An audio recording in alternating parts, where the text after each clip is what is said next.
La capacidad de mantener la atención.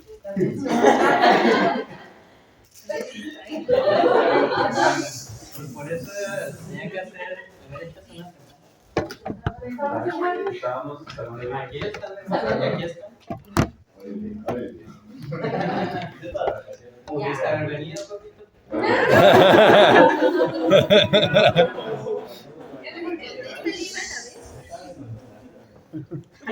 Eso sale.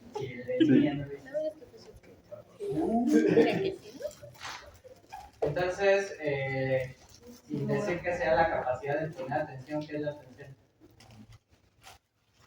la capacidad de fijar todos los sentidos. ¿Quién da más?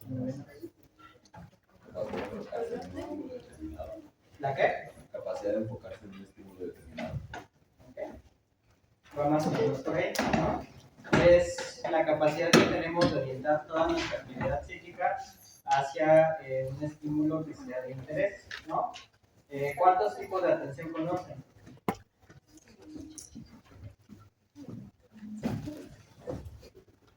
Focalizar. Focalizar es una, ajá, ¿qué más? Ajá. En general, ¿para qué les funciona la atención? Aprender. Es una herramienta importante para aprendizaje, ¿qué más? Para sobrevivir. Sobrevivir.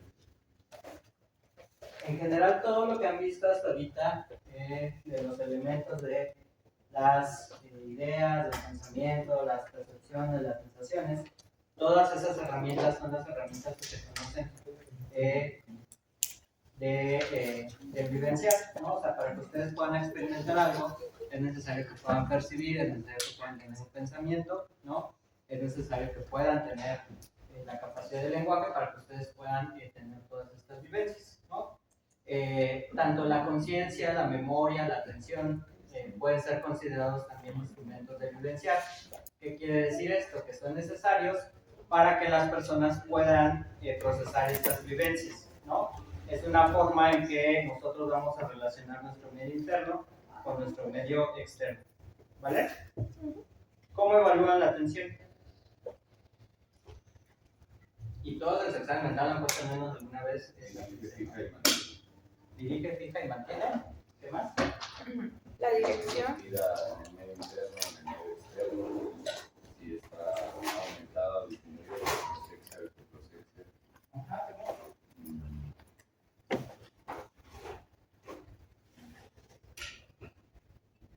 ¿Cuánto tiempo ¿Cuánto tiempo más tiene? mantiene? Sí, está aprendiendo.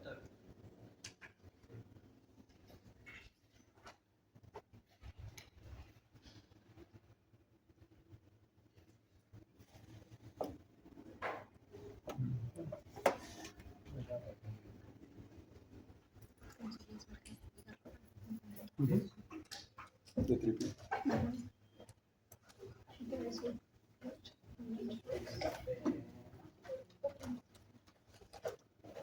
Lo dejan siempre arriba de la cama.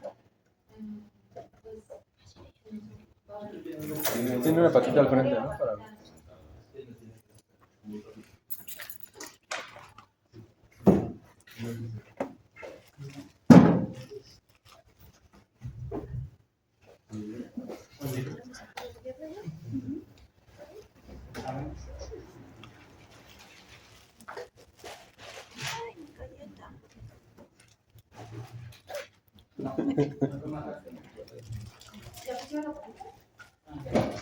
Sí. No hay que pensar En también. algo más alto. Las veces que no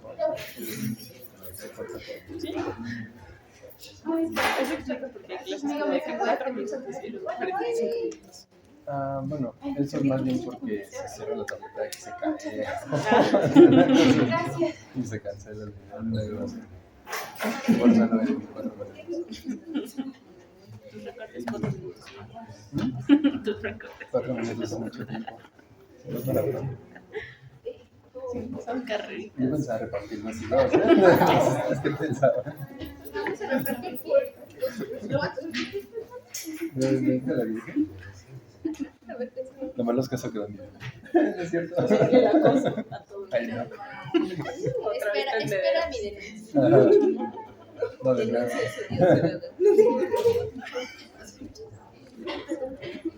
Hay una asociación llamada. Ya estoy reportado. Hay una tarjeta de suicidio. Ayudamos. Si quieres, Es un cupón. Espera, Entonces estamos, vamos a ver lo que es la psicopatología de la memoria y la atención, ¿no? Les decía que la conciencia, la cognición, la memoria, la orientación y la atención son instrumentos de vivenciar, ¿no? Son condiciones necesarias para una vivencia normal y son necesarias para la interacción con el medio interno y el externo. ¿Sí ven bien ahí?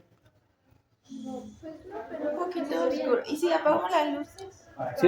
el examen no vean. Ah, sí. Sí, por eso. Para que no los vean copiar. Traten de apagarlas de atrás. A ver. ¿Ves mejor? Sí.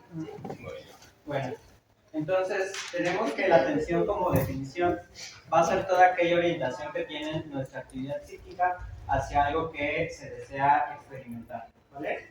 Hay varios tipos de atención, entre los que tenemos la atención espontánea, ¿no? ¿Sí, no? ¿Sí ven? Saquen sus teléfonos. La atención espontánea o exógena o encubierta, que esta va a depender de los estímulos cambiantes, depende de la intensidad del estímulo, de su repetición, de la desaparición, de la novedad, de la variedad o de la rareza, ¿no? En este caso, por ejemplo, sus compañeros que están tratando de resolver su examen, el hecho de que estemos nosotros acá dando una clase, ¿no? Y que esté yo hablando de otras cosas, pues ellos tienen la posibilidad de que empiece a presentarse este tipo de atención, ¿no? Y que esto los lleve a que pues no tengan la capacidad de poder llegar a discernir entre los dos estímulos y que se pudieran llegar a confundir, ¿no? Entonces, la atención espontánea va a depender como de la calidad de los estímulos, qué tan intensos pueden llegar a ser estos, ¿no? O sea, normalmente cuando ustedes están tratando de estudiar y de repente pasa una mosca o una abeja y le escuchan zumbar y entonces desvían su atención hacia ese lado, ¿no? Esa es la atención espontánea, exógena o encubierta. Y otro tipo de atención es la atención voluntaria, endógena o abierta, que esta pues está gobernada por el sujeto, ¿no? Ahí ustedes toman como la decisión o la iniciativa de enfocar todo su aparato psíquico hacia una actividad, ¿vale? La atención enfocada es la capacidad de selección de eventos externos para su posterior procesamiento interno, ¿no? Hay demasiados estímulos y entonces ustedes deciden a cuáles ir a dirigirse. Y la atención selectiva, que es parecida a esta, que ustedes logran ignorar información engañosa o irrelevante para que ustedes obtengan la información que necesitan. Es importante saber la definición de integración, que es integrar selectivamente información perteneciente a un evento dentro y a través de ciertas modalidades sensoriales, ¿no? La atención espacial, que se lleva a cabo para priorizar el procesamiento de eventos desde una ubicación particular, y la atención dividida, que es aquella posibilidad de realizar múltiples tareas al mismo tiempo, ¿no? De estar, que ustedes, mientras están realizando su receta de cocina, ¿no? A la vez estén tratando de poder escuchar su serie o su podcast, ¿no? Y a la vez estar revisando, haciendo su presentación para la guardia del día siguiente, ¿no? Ese sería un tipo de atención dividida, o lo que se conoce como la capacidad de hacer multitarea, ¿no? Tienen diferentes estímulos y ustedes, o diferentes actividades, y a cada uno están haciéndolos de manera al mismo tiempo, ¿sale? Hace un ratito por ahí decían que la atención era la concentración, que es un tipo de atención. La atención sostenida o aquella atención que permanece orientada de una forma persistente es lo que antes se conocía como concentración, ¿vale? En algunos libros lo van a encontrar de esta manera. A través de la concentración, la atención hace que una situación sea destacada en el campo de la conciencia, ¿no? Cuando ustedes de una manera sostenida mantienen ahí su atención, eso los va a llevar a la actividad que están haciendo a un plano total de su psique, ¿vale? ¿Cómo es el proceso de la atención? Primero necesitamos que se inicie, que se mantenga y al final que cese, ¿no? Para el inicio se necesita la captación de los estímulos. Esta captación puede ser activa, que es de manera voluntaria e intencional, o bien pasiva a través de los estímulos ambientales o sensoriales que ustedes pudieran llegar a captar. ¿Vale? Después de que se inicia la atención, se tiene que mantener, se comienza por pocos segundos y posterior al proceso, esta permanece focalizada, ¿no? Aquí normalmente es cuando llega a haber problemas porque pues, no logramos mantener en la totalidad la atención, ¿no? Y por último, la parte del cese, que es cuando la atención se retira del proceso, ya sea porque se extinguió el estímulo, ¿no? O porque hubo interferencias ambientales, cognitivas, afectivas, que los hicieron salirse de ese proceso que ustedes estaban haciendo de prestar atención, o bien porque hubo un cambio en el objetivo, ¿sale? ¿Dudas hasta aquí?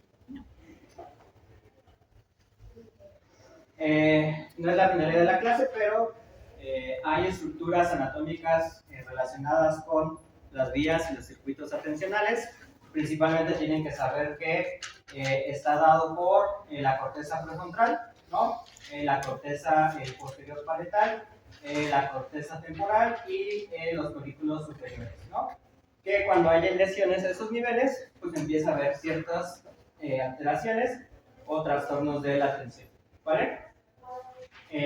¿Cuál es lo que nosotros le valoramos o le evaluamos a la atención? Al igual que todo lo que han visto en examen mental, hay dos apartados, ¿no? Uno cuantitativo y el otro cualitativo, ¿sale? De manera cuantitativa, ustedes van a empezar a valorar qué tanto es la capacidad de la persona de mantener la atención, ¿sale? Entonces aquí vamos a tener estos términos, que la prosexia pues va a ser la falta absoluta de la atención, ¿vale? La hipoprosexia, hay una reducción de la capacidad atentiva, es una atención superficial y que tiene tendencia a distraerse con pobre registro de los eventos, ¿no? Esto quiere decir que no hay la capacidad de mantenimiento de la atención y que por lo tanto no se registran los eventos de manera adecuada, ¿sale? Y la hiperprosexia, cuando hay un notable aumento en la capacidad de atención espontánea a expensas de una notoria disminución en su forma voluntaria, ¿sale? Principalmente esta parte de la hiperprosexia, ¿en qué padecimientos, en qué estado se ve? Manía. ¿No? Todos han visto un paciente con manía que de alguna manera está empezando a entablar algún tipo de conversación y dependiendo de los estímulos externos se empieza a saltar el contenido o la función del capital guiativo se va moviendo dependiendo del estímulo al que sea presentado, ¿no? Ahorita los que están en quinto, cuando les llegó Claudia, no sé qué tan hiperprosésica para prosésica estaba, pero ya es bastante característico esto, ¿no? Está empezando a platicar contigo, ve tu logo de la universidad, dice que es de la UNAM, empieza a hablar de la UNAM, ve tu logo, tu collar de tu credencial, ¿no? Y si trae una dona, empezaba a hablar como de las donas de chocolate y empezaba a hacer relaciones dependiendo lo que ella empezara a observar, ¿no? Cuando estaba allá abajo hacía mucho eso, ¿no? La compañía que tenía su donita de los Simpsons empezaba a hablar de las donas de chocolate y luego se de los dulces, ¿no? Luego llegaba alguien que tenía unos planetas y entonces era alguien que venía del espacio y que era el invasor extraterrestre y cuestiones así, ¿no? Porque al final de cuentas, dependiendo del estímulo que vaya captando en su atención, ahí va desarrollando todo su capital o toda su función de la psique, ¿vale? De manera cualitativa, dependiendo del tipo de atención, puede haber alteraciones. Dentro de la atención selectiva, principalmente es la dificultad para mantenerse en el estímulo, de la atención focalizada o sostenida, igual incapacidad de centrarse en un estímulo, de la atención alternante, la dificultad de cambiar el foco de atención, ¿no? Que esto de la dificultad de cambiar el foco de atención es muy frecuente en los pacientes que están medio perseverantes, ¿no? Al final de cuentas, están siempre sobre el mismo tema, sobre la misma idea, ¿no? Porque no tienen esta capacidad de ir alternando de una panorama a otro, ¿sale? O bien la incapacidad en la atención dividida de llevar a cabo dos tareas al mismo tiempo, ¿no? Han escuchado cuando están manejando y que dicen que bajen a la música porque tengo que estacionarse, ¿no? Porque al final de cuentas su atención dividida no es lo suficiente para que ustedes estén escuchando la música y a la vez estacionar el carro, ¿no? Que si lo pensaran como pues, de qué tiene que ver que pues, estás escuchando a la vez que estás como estacionándote, ¿no? Si es una cuestión de observar y la cuestión espacial, ¿no? es una falla en la capacidad de la atención dividida al final de cuentas, ¿vale? Otra trastorno de la atención de manera cualitativa es lo que se llama como negligencias, o también lo pueden llegar a escuchar como heminegligencias, ¿vale? Sí, ya se los ha comentado el doctor Moro, ¿no?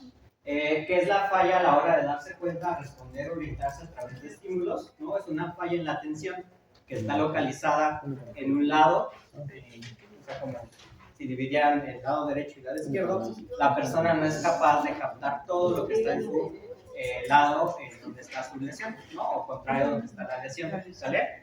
Esto principalmente se da por lesiones en algún área de la corteza, y el fallo pues no se atribuye a un déficit sensorial o motor, ¿no? O sea, que la persona no esté captando toda la mitad de su panorama o de su visión, no se debe a que pues tenga una falla en el nervio óptico, ¿no? Normalmente la vía visual está íntegra, pero la persona no es capaz de poner en atención o poner como toda su orientación psíquica hacia ese estímulo, entonces al final de cuentas termina percibiendo solamente la mitad, ¿no?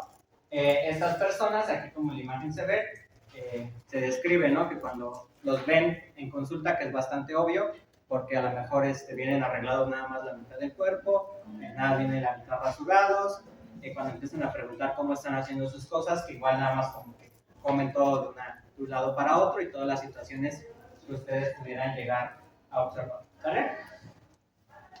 ¿Cómo se hace la evaluación?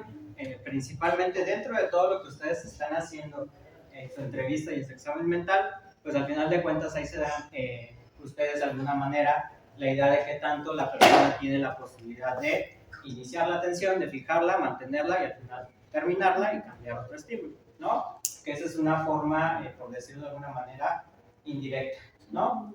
También de parte de los síntomas que refieran a la persona a quien estén ustedes evaluando, como la dificultad para entretenerse, la dificultad para hacer dos acciones al mismo tiempo, dificultad para seguir conversaciones o realizar actividades que usualmente terminan siendo actividades a medias, ¿no? Que es una queja frecuente de los familiares o las personas que conviven con personas que tienen alteraciones en la atención, ¿no? Porque inician una actividad, como cambia el estímulo, cambia el enfoque donde están orientando su función cognitiva, pues entonces no logran terminar sus actividades, ¿vale? Depende de donde lo lean, van a encontrar esto que es la valoración ecológica, que quiere decir que lo ideal para evaluar la atención sería dentro del entorno del usuario, porque al final de cuentas cuando ustedes empiecen a hacer un test o una prueba, pues la persona va a tratar como de hacer su mejor esfuerzo para realizar la prueba, y entonces lo ideal sería que pudieran hacer como actividades cotidianas o resoluciones que no lo vieran tanto como un test, para que entonces pudieran obtener un adecuado o un funcionamiento más real de lo que está viviendo la persona, ¿no?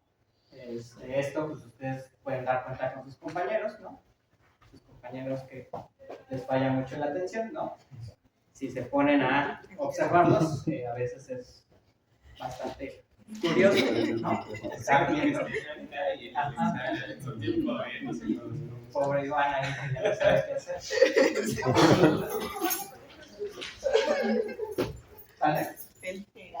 Y hay evaluaciones estandarizadas que requieren más de una...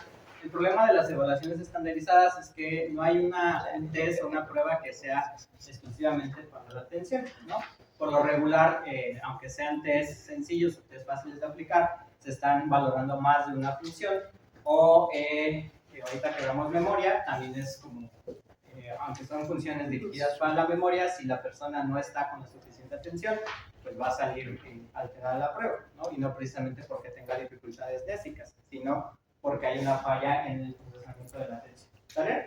Entonces, algunas de esas evaluaciones estandarizadas es la retención de dígitos, que los pongan a hacer pruebas aritméticas, complemento de figuras, o algunos test como las letras randomizadas o el test de estructura.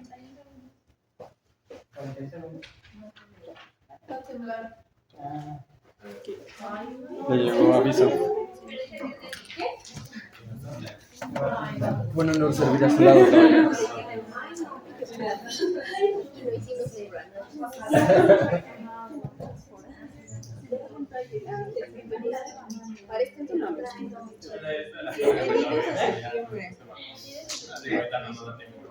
¿no? Pero lo ves sin ¿Nos replegamos a los lados?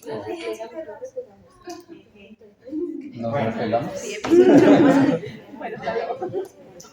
Ese es un ejemplo de cómo la atención se puede para otro estímulo, dependiendo de la intensidad del mismo, ¿no? O sea, todos ahorita, dependiendo de su carga afectiva que tengan con el sismo, ¿no? Pues dejaron de escuchar completamente lo que estaba pasando y ya se pusieron a pensar en qué iba a hacer si temblaba y están aquí en el cuarto piso, ¿no? Entonces, dependiendo del componente de la atención que ustedes quieran estudiar o revisar, vamos a tener ciertas áreas del cerebro y algunas otras funciones asociadas y las posibilidades de los test que pueden utilizar, ¿no? Para focalizar, principalmente necesitamos la integridad de la corteza temporal superior, de la parietal inferior y de del estriado, ¿vale? También se encuentra asociado con la velocidad perceptual, la velocidad motora y aquí algunos test que se emplean es el de cancelación de letras o el test de estructura. ¿Vale? ¿Okay? Por ejemplo, para valorar el componente de sostén de la atención, es necesaria la integridad del mesencéfalo, la formación reticular y de los núcleos talámicos, además de la vigilancia y de esa prueba que se me olvidó buscar. Del control ejecutivo necesitamos integrar el hipocampo, la memoria numérica y aquí algunas pruebas es la prueba aritmética, se los dedico, ¿no?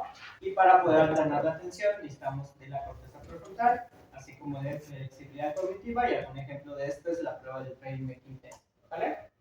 ¿Puedes escuchar tantito la diapositiva? Voy a pasar más de 46 segundos.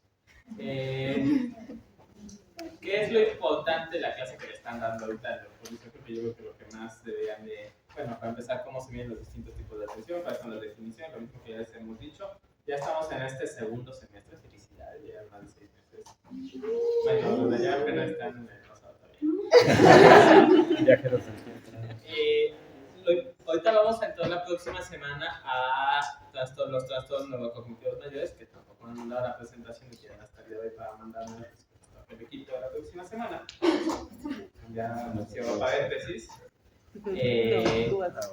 Digo, ya tiene más definiciones, ya no se concluye que solamente son problemas de memoria, ¿no? Sino son disminución de las funciones cognitivas.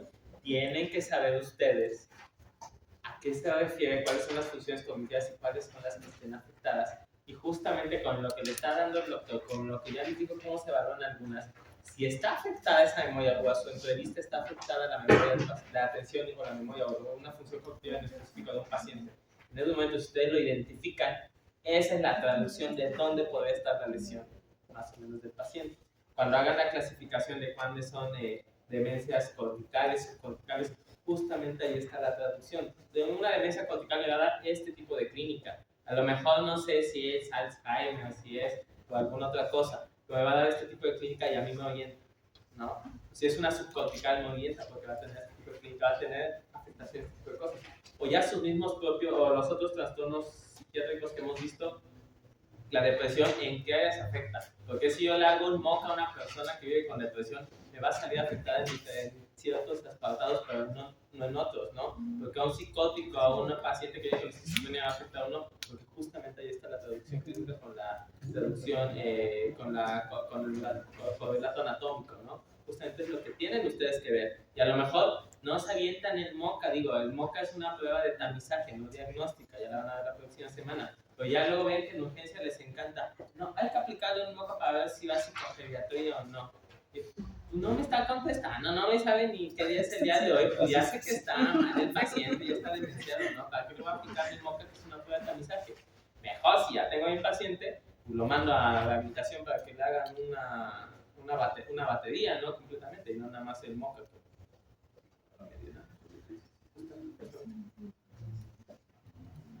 Bueno, esta es la prueba de el test de Stroop, creo que sí. Se los hicieron, ¿no? Cuando llegaron. Dependiendo de la parte que estén los resultados, ¿no? Que es, ya sea que pongan aquí la lista y que les pidan que lean la palabra que está o que les pidan que lean el color que está representado, ¿no? Entonces, esa es una forma que pudieran ver o buscar algún déficit atencional, ¿no? el TMX3, que ya lo han visto una parte en el MOCA, que está en la primera parte, que están las letras, y que le piden a la persona que empiece a unir números alternados con letras en orden ascendente, ¿no? El TMX3 completo se supone que son las 27 letras, tantas letras. Entonces, con todos los números para que estén haciendo la prueba, ¿sale? Cuando solamente hacen esta parte del TMX3, a diferencia de cuando están en el MOCA, recuerden que para que lo contesten bien, la persona tiene que llevar todo el tiempo continuo su lápiz, ¿sale? En el MOCA se acepta que pueda hacer estas separaciones, ¿no? Pero cuando es esta solamente, tiene que ir de manera continua, ¿vale? Otra forma es la de recordar los dígitos, ¿no? Que también viene en el MOCA, que viene primero que haga recordar una serie de números, ¿no? Ustedes le dicen el número y la persona lo tiene que decir en el mismo orden, ¿no? Y esta igual es otra de las formas que pueden ver, y que dependiendo el número de en donde se quede, es lo esperado para su atención, ¿vale? Pero como les digo, ahorita que veamos memoria, pues aquí también incluye esta parte de la memoria numérica, entonces al final de cuentas es una forma de valorar las dos puntos, ¿vale? Esto era lo que les decía que se presentaba como la negligencia o la forma de completar figuras, ¿no? Esto se lo presentan a una persona y le piden que complete la figura o que haga la figura que está representada. Entonces la persona, como solamente tiene su campo atencional de este lado, pues solamente va a percibir esto y tiene nada más estos dibujos, ¿no? O esta casita a la mitad. Esta otra, que son estas series de líneas, y le piden a la persona que todas las líneas horizontales que vea, que las cruce, ¿no? Con una línea encima, ¿no? O una línea perpendicular. Entonces, aquí es un ejemplo de lo que sería una negligencia, ¿no? Porque al final de cuentas la persona, toda esta parte, no puede vertir su atención hacia eso, entonces no conoce de su existencia, ¿no? Que esto, pues hay que tener cierta fineza, porque primero hay que ver que la vía visual, ¿no? O la vía que esté explorando de manera sensorial, pues se encuentre íntegra, ¿vale? Y bueno, vamos a hablar de la ¿vale? ¿Dudas con la parte de la atención?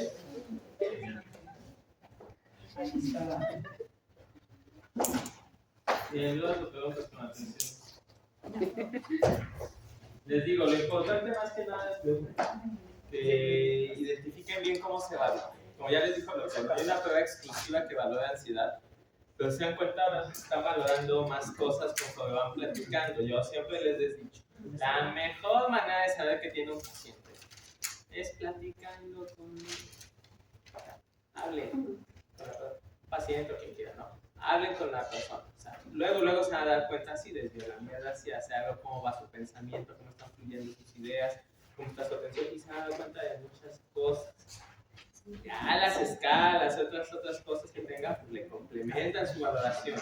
Y también cuando le manden una prueba, una batería, una prueba psicodiagnóstica, psicología, ustedes sepan qué están buscando. No le manden, no, quiero que lo hagan personalidad, quiero que lo hagan en Minnesota a mi paciente que vive con F70, que no acabó, no sabe leer ni escribir, pues aplíquenlo en Minnesota para ver qué sale. Si no saben en Minnesota, es un cuestionario de 500 preguntas para valorar la personalidad, se tardan un buen contestarlo, pues ahí se les ocurre mandarlos, ¿no? En Minnesota, ¿no? Si quieren valorar justamente las cosas que está comentando el doctor, lo mandan a la habitación para ver si tienen algún problema. Ustedes ya conocen algunas porque son las que les aplicaron cuando ingresaron. Son muy chistosas y de verdad tienen un correlato clínico bastante interesante sobre los resultados. Justamente, ahí les da spoiler, según yo la persona esa no está aquí con nosotros, ¿no? Pero me contaron de unas que aplicado, ubica la prueba del D2, ¿no? Que tiene que tachar la que tiene D, una D y dos comillas, ¿sabes? ¿No? Así se llaman comillas, ¿no? Pero si es una P y se alterna con una D, o está una persona que según yo no está aquí, porque me dijeron que no, contestó la hoja al revés, para empezar. Y por definición, digo, por igual lógica, las veces olía. Todo se está tirando.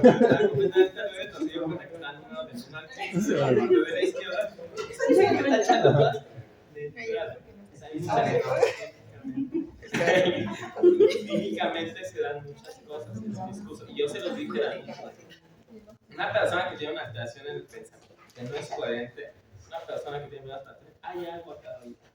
TDAH, lo que ustedes quieran, digo, no significa que sea algo que esté grave, ¿no? O sea, tiene algo, ¿no? Justamente pues eso es lo que ustedes valoran ya. Ya continúan con memoria, igual les doy la visión del examen. Bueno, entonces, ¿cuál es la definición de la memoria? Va a ser el instrumento de vivenciar que permite a la vivencia retenida ser conservada en la psique y ser posteriormente evocada, ¿no?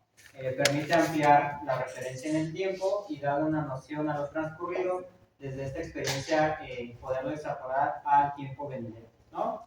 En otras palabras, nos posibilita la conexión entre pasado, presente y futuro, ¿no? La definición que el doctor quiere que tengan en mente y que además cuando la conozcan y vean cómo se forma la memoria, les daba todas las respuestas de qué se está haciendo el proceso, ¿no? Va a ser una actividad mental que permite fijar, conservar y evocar las vivencias, ¿sale? Que han impresionado a la conciencia y que las reconoce como elementos registrados del pasado, ¿sale? Con la pura definición, entonces tenemos que el proceso de memoria se lleva de la siguiente manera. Hay primero una fijación, después se conserva, se evoca y se registra en el tiempo, ¿sale? Y precisamente la que veamos en la psicopatología o en la semiología de la memoria, pues vamos a ver que habrá alteraciones para fijar, para conservar, para evocar y para reconocer el registro. Eso es lo que tienen que aprender para casa de redundancia de memoria, ¿no? Fijar, conservar y evocar. Si con esto te las otras definiciones, no, yo les cuento que la memoria es la capacidad que tiene la persona para fijar, conservar y evocar. ¿Dudas o preguntas? No. Entonces les digo, primero se da la fijación. La fijación es necesaria que haya una sensación y una percepción para poderlos fijar en una estructura psicobiológica. Y aquí está influido por la afectividad, por el interés y la motivación, ¿no? O sea, si obviamente no tienes ni el menor interés o la motivación para fijar ese recuerdo, pues por más que te lo estén repitiendo, por más que te lo estén diciendo, pues no te va a quedar, ¿no? Entonces, esta situación que dice aquí de la afectividad es porque las personas que tienen un trastorno afectivo pues van a tener dificultades para la memoria, ¿no? Porque pues, si te estás sintiendo de alguna manera mal, por más que te estén diciendo algo, aunque sea muy importante, pues no va a ser reconocido, ¿no? Porque en ese momento todo pues tu función o tu funcionamiento va a ir dirigido a cómo te estás sintiendo, ¿no? Una vez que lograste fijarlo, es necesario conservarlo, ¿no? Dentro del proceso de conservación hay un procedimiento que es el olvido, ¿vale? El olvido es normal, ¿no? O sea, olvidar cosas es necesario, porque nuestra memoria tiene un límite, tiene una capacidad, ¿no? Si pudiéramos recordar todas las situaciones que hemos fijado en nuestra conciencia, pues no tendríamos la manera de poderlas procesar, ¿no? Entonces, de alguna manera, se tienen que ir olvidando cosas que no son ¿vale? Y para que se lleve a cabo el proceso de conservación, es importante que se integre con el conocimiento preexistente, ¿sale? Si ustedes tienen un conocimiento preexistente, van clasificando, van pues sí, acumulando el conocimiento en diferentes lugares para después poderlo evocar más fácilmente, ¿vale? La evocación es actualizar hechos pasados que se llevan a la conciencia presente, ¿no? Los que todavía están haciendo su examen están tratando de evocar lo más posible todo lo que aprendieron durante los últimos 6 meses, ¿no? Porque al final de cuentas, en sus clases llegó la información, se fijó, se conservó en algún lugar y ahorita está esforzándose Iván por evocarlo y ponerlo ahí dentro del papel, ¿no? La evocación es consciente, es voluntaria, es espontánea, aunque también esta puede ser involuntaria, automática o inconsciente, ¿sale? Y por último se lleva un reconocimiento y una ubicación temporal, que es el poder identificar el hecho evocado y reconocerlo como un hecho del pasado y ubicarlo en el tiempo, ¿no? ¿Cómo se clasifica la memoria? Hay varias formas de clasificarla, pero para que puedan entender más fácilmente, primero, por el plazo o el tiempo de conservación, puede ser una memoria a largo plazo y corto plazo, ¿sale? La memoria a corto plazo se divide en la memoria sensorial, ¿no? Que es todo aquello que se imprime por el medio de sus sentidos, ¿sale? y la memoria de trabajo. ¿Vale? La memoria a largo plazo, aquí tenemos nuevamente una división en la declarativa o explícita y la no declarativa o implícita, ¿no? Se llama declarativa porque va a ser todas aquellas memorias que ustedes pueden verbalizar, ¿vale? O sea, todo lo que ustedes puedan relatar y que esté dentro de su memoria va a estar presente dentro de la memoria declarativa, ¿vale? Que a su vez se divide en los eventos, que es la memoria episódica, ¿no? Aquí se integran todas las experiencias personales que ustedes hayan tenido respecto a su autobiografía, ¿sale? Y la otra división son los conceptos, que es la memoria semántica. Ahí va todo lo referente al conocimiento, a todo lo que ustedes necesitan para conocer el mundo externo, ¿vale? Ambas, tanto la episódica como la semántica, se requiere una integridad de lóbulo, de la corteza del lóbulo temporal medial, el diencéfalo y de la neocorteza, ¿no? ¿Cómo pueden, pues, por recordarlo esto más fácil? Les decía, la declarativa va a ser aquella que puedan poner en palabras. La episódica o los eventos son de la psicobiografía. Si ustedes trataran de recordar cómo fue su primer día de residencia, tendrían que utilizar todos los eventos respecto a sus experiencias personales, ¿no? Pero si hablamos solamente de qué es una residencia, ahí utilizarían la memoria semántica, porque al final de cuentas tendrían que utilizar todos estos conceptos de el programa de residencias médicas, todo lo que saben respecto a una residencia, ¿sale? Para que traten de ver la diferencia. ¿Quedó claro o lo revolvimos? Si les digo que Venus es el segundo planeta del sistema solar, ¿de qué memoria es? Pero con las mujeres bien.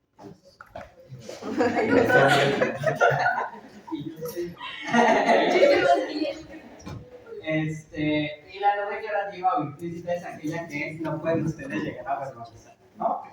Aquí vamos a tener 4: la procedimental, la representación perceptual, el condicionamiento y el aprendizaje no asociativo, ¿vale?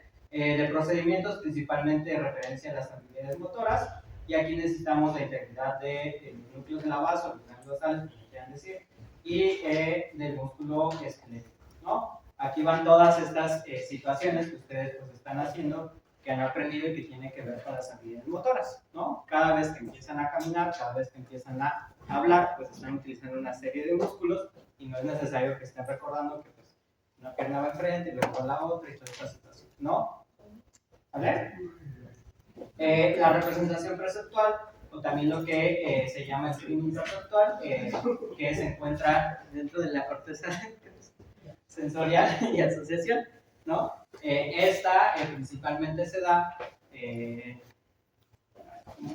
son los sonidos o son las sensaciones que ustedes asocian. Por ejemplo, si yo les puse alguna canción ahorita de Disney, seguramente a alguna persona que le gusta mucho las películas de Disney le traería muchos recuerdos, muchas cosas sobre la situación que pasara de eso, incluso se podría cantar. El sistema de representación perceptual hace referencia a la memoria que se encuentra dentro de las cortezas de asociación. Exacto, con olores, todo eso a eso se refiere.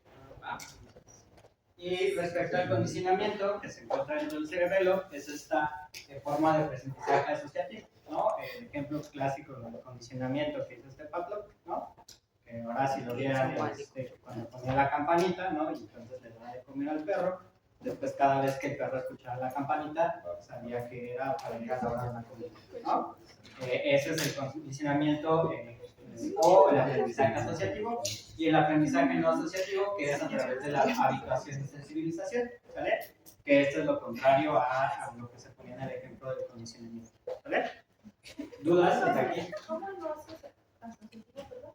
El aprendizaje no asociativo, que es a través de habituación y sensibilización, ¿vale? O sea, por ejemplo, tú cuando llegas y entras Cuando sabes que va a pasar el autobús de tu casa y tú ya percibes que van a ser las 6:35 y va a pasar el autobús exactamente de tu casa y lo tienes que tomar ya justamente, o escuchas el sonido de la campana del bote de la basura y dices, ya va a pasar mi autobús.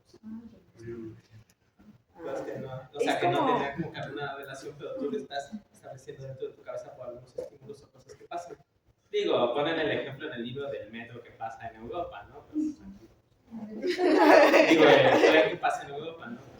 Y entonces, por ejemplo, Y el medio aquí ese se retrasa. el estímulo que no existe, pero que pasa que los que viajamos mucho en camión, que nos quedamos dormidos y nos despertamos justo cuando ya vamos a bajar. Eso tiene que ver más con el SARA y este tipo de Ok. situaciones que ya.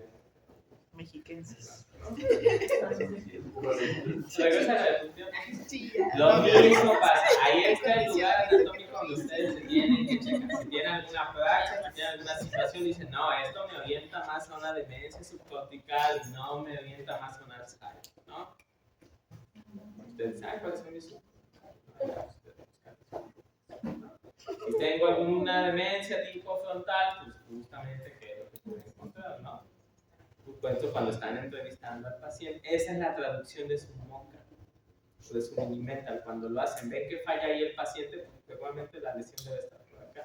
Ya le toman la resonancia magnética de móvil. ¡Wow! Tenía razón. Sinusitis. Y desviación del El septo Dentro de los aspectos psicopatológicos de la memoria que evalúan ustedes a la memoria, de igual manera va a haber alteraciones cuantitativas y alteraciones cualitativas, ¿vale?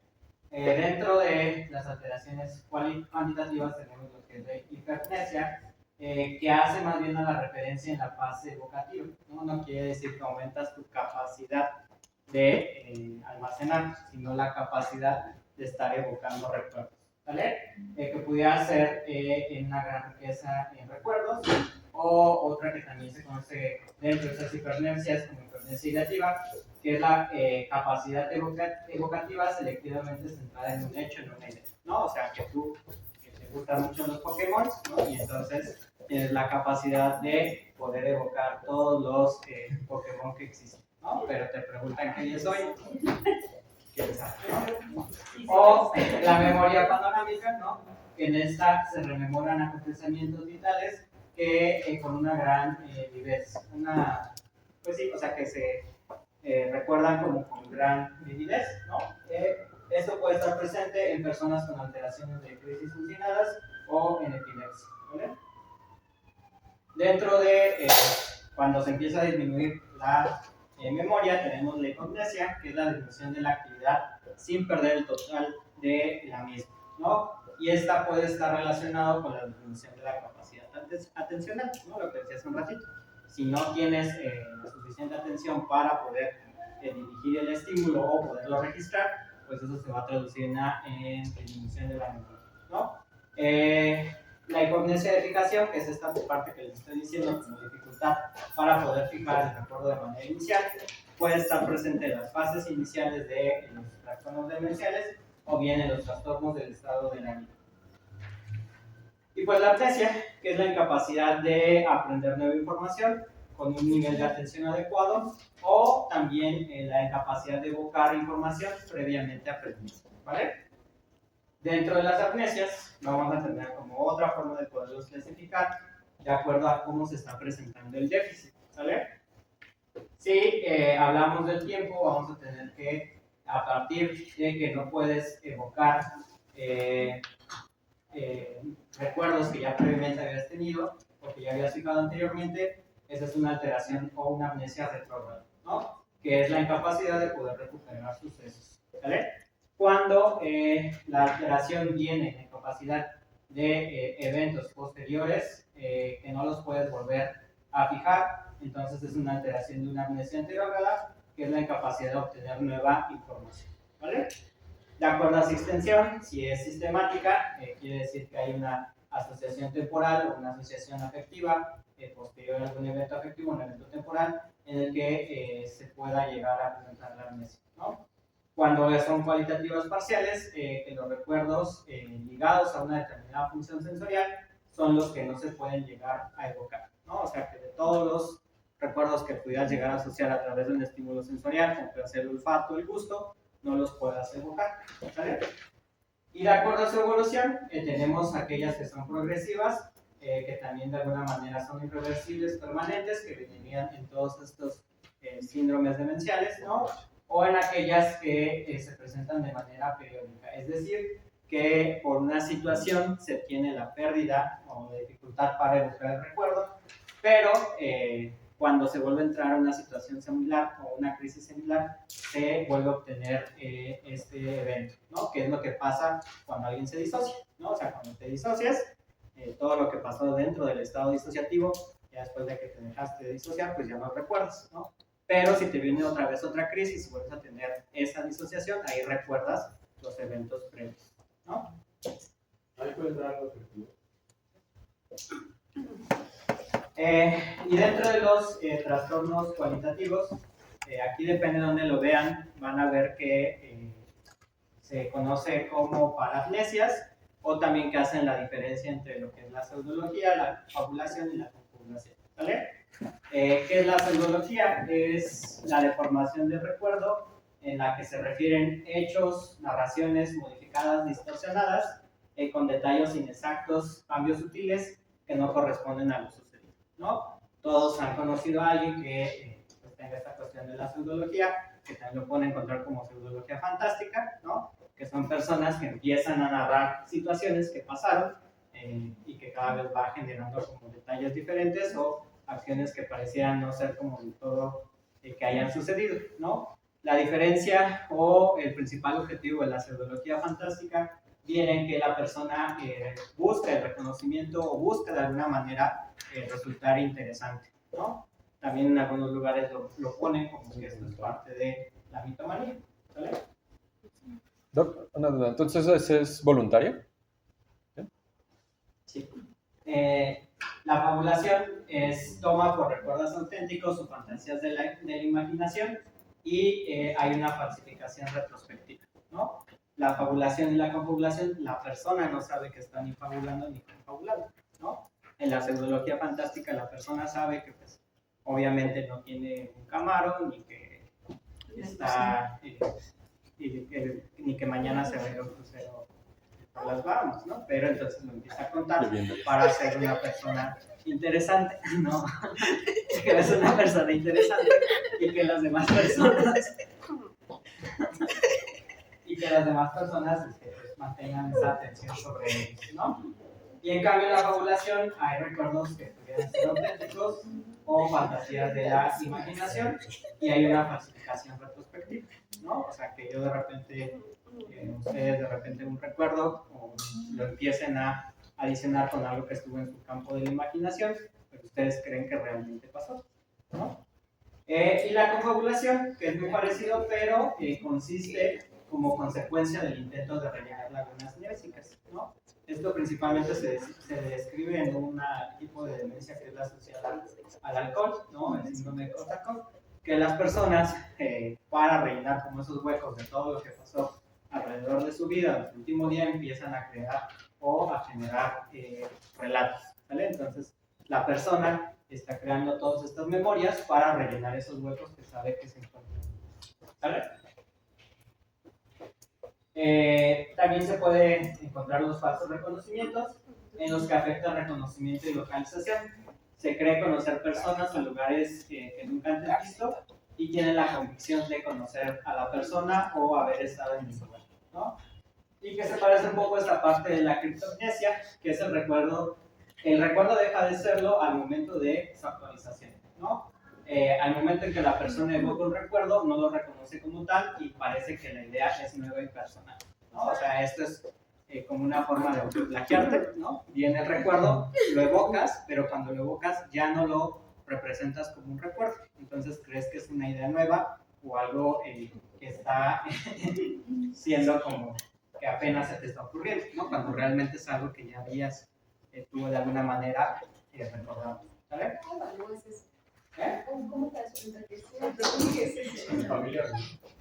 Alguien que lo tenga que confirmar. O sea, ¿cómo das cuenta si es voluntario o es involuntario?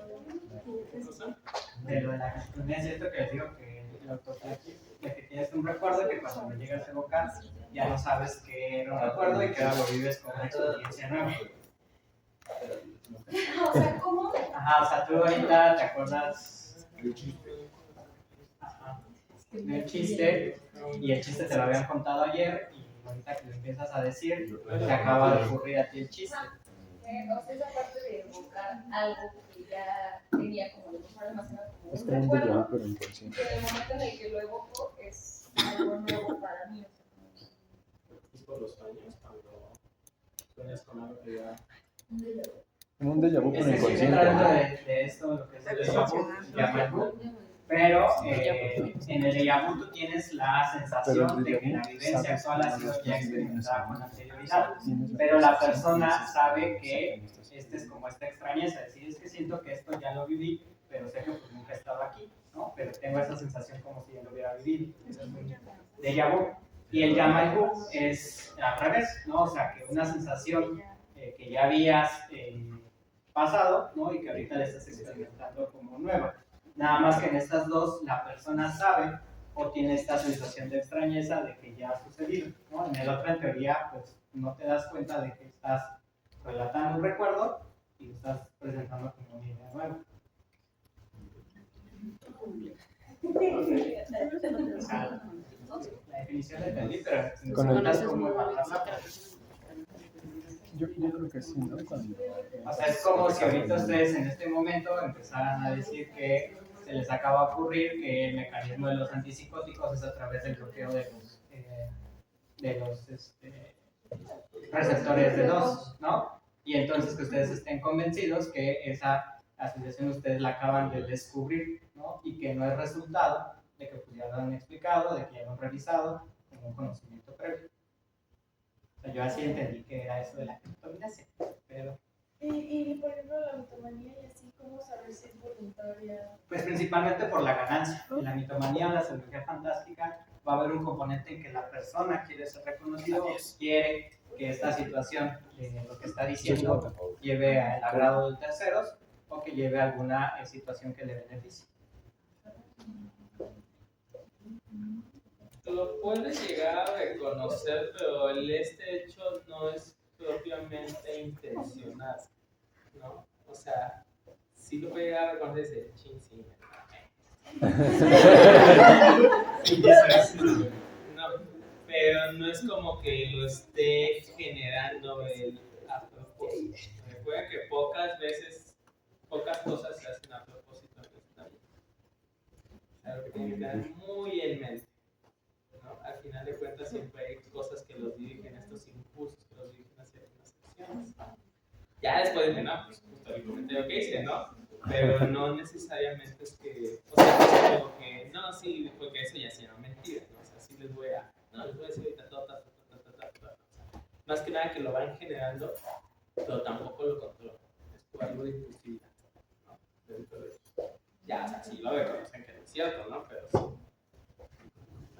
A diferencia de la confabulación, que van a ir dándose toda la plática y los cosas que van tomando del medio de las emociones que tienen por ahí.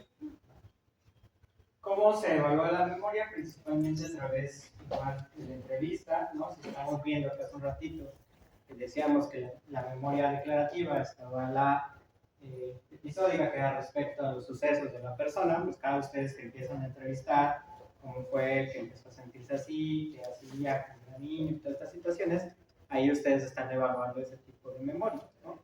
Alguien que no tenga la capacidad de evocar esas situaciones que le pasaron de manera personal, pues ahí tiene una alteración en la memoria declarativa, ¿vale? Algunas formas rápidas de buscar, por ejemplo, la memoria anterogrado verbal es esto que hacemos de a veces decirle 2, 3 palabras o pedirles cuando les dicen cuál es el día y ustedes les recuerdan que tal día y después al minuto le van a preguntar, oiga, dígame, entonces ¿qué día estamos? Y que la persona pues no recuerda el que le acaban de decir, ¿no? O que se presenten y después de un ratito le digan, oiga, ¿me recuerda cuál es mi nombre? Que pues, la persona se queda así como, pues, no lo conozco, ¿no? Al final de cuentas ahí es una alteración en la memoria anterogrado verbal, ¿no? Y del anterogrado no verbal pudiera ser que les pongan a hacer un recorrido en el pasillo. También no sé qué tan válido sea como esta parte del test de Luria cuando hacen las secuencias que la persona pueda de alguna manera aprender, ¿vale? Y sobre todo la memoria retrograda respecto a acontecimientos ya sea históricos, elecciones personales, ¿vale? Y lo que decía sobre todo el doctor, ¿no? El cribado o los test para hacer un tamizaje de las pruebas de memoria, tenemos el Mini Mental o evaluación cognitiva de Montreal, y si estos salen alterados, después hay series de pruebas neuropsicológicas completas para que ustedes puedan valorar de manera precisa todos los tipos de memoria que se estaban como mencionando, ¿no? Algunas entrevistas estructuradas como la memoria autobiográfica, el WAIS, que incluye un índice de memoria de trabajo a través de las pruebas de dígitos, letras, números y aritmética, el test de Barcelona o algún cuestionario de quejas y de libros cotidianos, ¿no? Pero en general, esta es como la situación. Para que ustedes puedan buscar o tener la posibilidad de la memoria, recuerden que va muy de la mano con los procesos de atención y con algunas otras funciones cognitivas, ¿no? Entonces a veces es difícil tratar de aislar una sola función, que eso pues ya los test estandarizados pues ya se los reportan, si los han visto, ¿no? Los que llegan a pedirle al doctor Figueroa, que ya les dicen no sé cuántas cosas hizo, y al final les pone una tablita, ¿no? De circuito orbital frontal normalizado, que significa que las funciones ejecutivas están en un déficit, ¿no? O sea, después de todas las pruebas que le hicieron, ¿vale? Y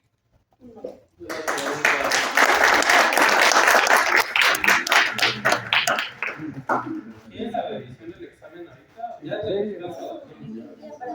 Ya, después. Sí,